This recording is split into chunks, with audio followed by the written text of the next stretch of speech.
10 citations. Thème: bonheur. 1.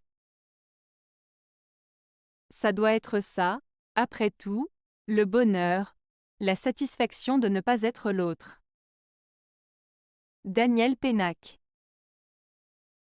Cette citation de Daniel Pénac évoque l'idée que le bonheur réside dans l'acceptation de soi et dans la reconnaissance de sa propre identité. La satisfaction de ne pas être l'autre signifie que le bonheur ne dépend pas de la comparaison avec les autres ou du désir d'être quelqu'un d'autre. Au contraire, il s'agit d'apprécier qui l'on est, avec ses propres qualités, défauts et expériences. En d'autres termes, Pénac suggère que le bonheur vient de la capacité à se sentir bien dans sa peau, à embrasser sa singularité et à ne pas se laisser influencer par les attentes ou les réussites des autres. C'est un appel à la valorisation de soi-même et à la recherche d'une satisfaction personnelle, indépendante des jugements extérieurs. 2. Nous ne sommes jamais vraiment heureux si nous n'essayons pas d'éclairer la vie des autres. Hélène Keller.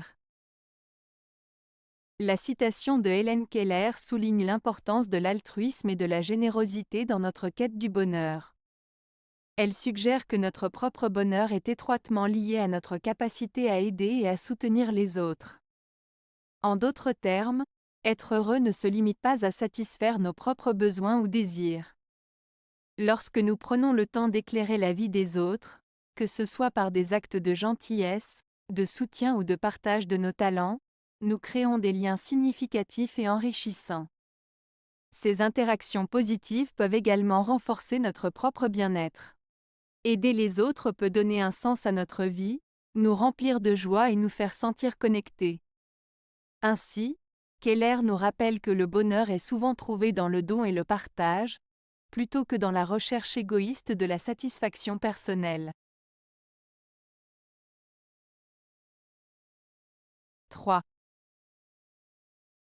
Si on n'a pas la conviction qu'autrui est dans des embêtements sans nombre, on n'est pas soi-même très heureux. Jean Giono. Cette citation de Jean Giono souligne l'importance de l'empathie et de la compréhension des difficultés des autres. Elle suggère que pour être vraiment heureux, il est essentiel de reconnaître que les autres traversent des épreuves et des problèmes. L'idée est que la prise de conscience des souffrances d'autrui peut nous aider à relativiser nos propres préoccupations et à cultiver une forme de solidarité. Si on vit dans l'illusion que tout le monde est heureux et sans souci, on risque de devenir égoïste et de perdre de vue la réalité humaine. En étant conscient des luttes des autres, on développe une connexion plus profonde avec eux, ce qui peut enrichir notre propre expérience de vie et notre bonheur. En résumé, cette citation nous invite à être attentifs aux difficultés des autres, car cela peut contribuer à notre propre bien-être et à notre bonheur. 4. Le bonheur, c'est juste le malheur qui se repose. Jules Renard.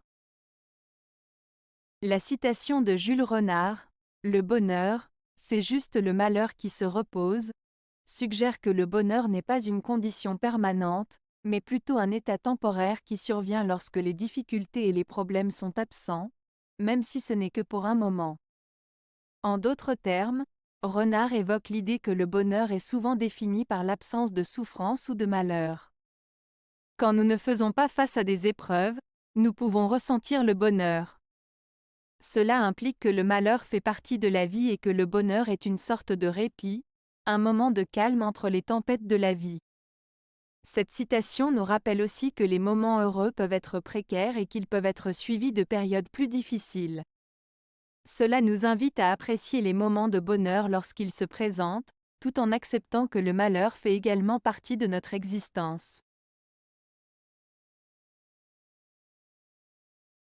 5. Si l'on bâtissait la maison du bonheur, la plus grande pièce serait la salle d'attente. Jules Renard. Cette citation de Jules Renard évoque l'idée que le bonheur n'est pas seulement un état permanent, mais aussi un processus qui implique de la patience et de l'attente. La maison du bonheur symbolise la vie et les aspirations de chacun. La salle d'attente représente les moments où nous espérons ou attendons que quelque chose de positif se produise, comme la réalisation de nos rêves ou l'arrivée de moments heureux. Renard suggère que beaucoup de notre vie est consacrée à attendre ces instants de bonheur, que ce soit un succès, une rencontre ou une expérience joyeuse. Cela souligne l'importance de la patience et du cheminement vers le bonheur, plutôt que de le considérer comme un état constant. En somme, le bonheur est souvent lié à l'attente et à l'espoir, et ces moments d'attente font partie intégrante de notre quête de bonheur. 6. Le bonheur naît du malheur. Le malheur est caché au sein du bonheur. Lao Tse. Cette citation de Lao Tse évoque l'idée que le bonheur et le malheur sont étroitement liés et qu'ils ne peuvent exister l'un sans l'autre. Voici une explication détaillée. 1. Le bonheur naît du malheur. Cette partie signifie que souvent, les expériences difficiles ou les moments de souffrance peuvent mener à une meilleure appréciation du bonheur.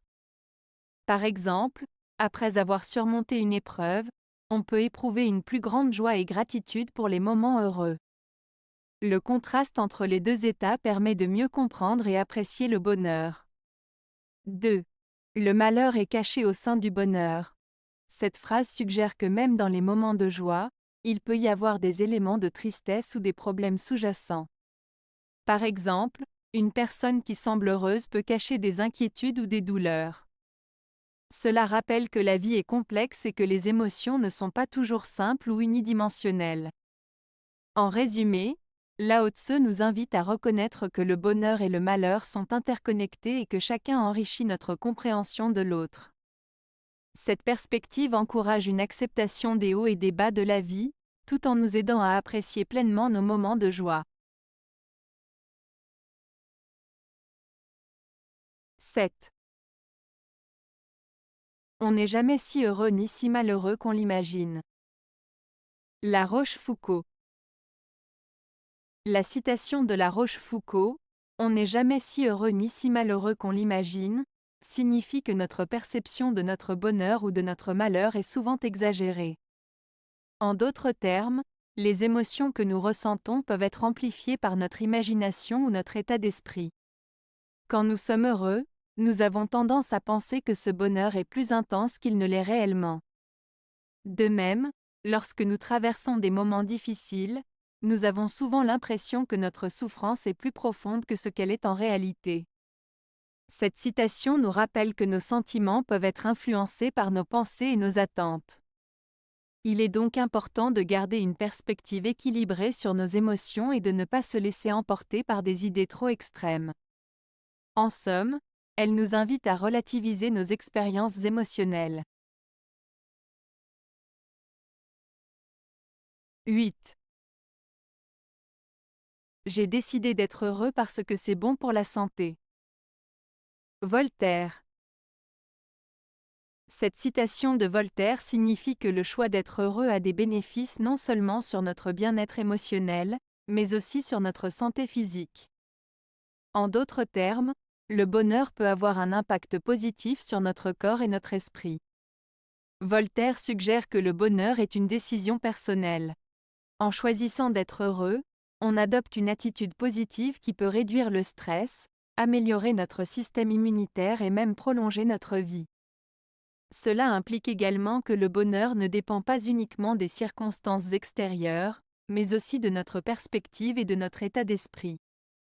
En résumé, cette phrase encourage chacun à prendre conscience de l'importance du bonheur dans notre vie quotidienne et à le cultiver pour notre santé globale. 9. On n'est jamais exactement heureux ou triste, et quand on poursuit le bonheur, on court après le reflet d'un mot. Jacques Chardon. Cette citation de Jacques Chardon souligne l'idée que les émotions humaines sont souvent nuancées et complexes. Il affirme que l'on ne ressent jamais une émotion de manière absolue, que ce soit le bonheur ou la tristesse. Au lieu de cela, nos sentiments oscillent entre différentes intensités et nuances. Lorsqu'il dit que, quand on poursuit le bonheur, on court après le reflet d'un mot, il suggère que le bonheur, tel qu'on le conçoit souvent, est une notion abstraite, presque illusoire. Poursuivre le bonheur comme un objectif concret peut être vain, car il s'agit d'un idéal qui ne se manifeste pas toujours comme on l'imagine. En résumé, Chardon nous invite à réfléchir sur la nature des émotions et sur la quête du bonheur, en nous rappelant que ce dernier n'est pas une destination fixe, mais plutôt une expérience fluide et subjective. 10.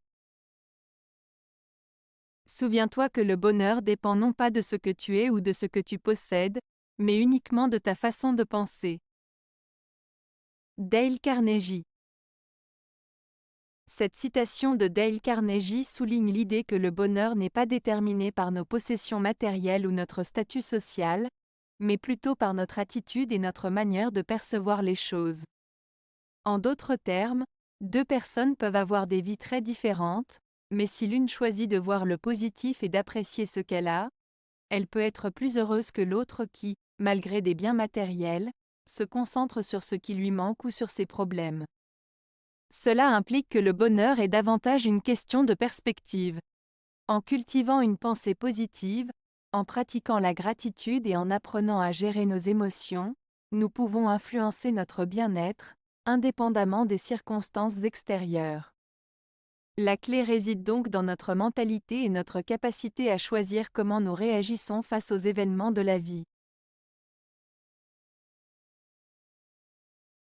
Avez-vous aimé la vidéo? Si oui, mettez un pouce vers le haut. Cela aidera la chaîne et aidera les autres à la trouver. Nous ajoutons plusieurs nouvelles vidéos quotidiennement. Abonnez-vous pour ne rien manquer.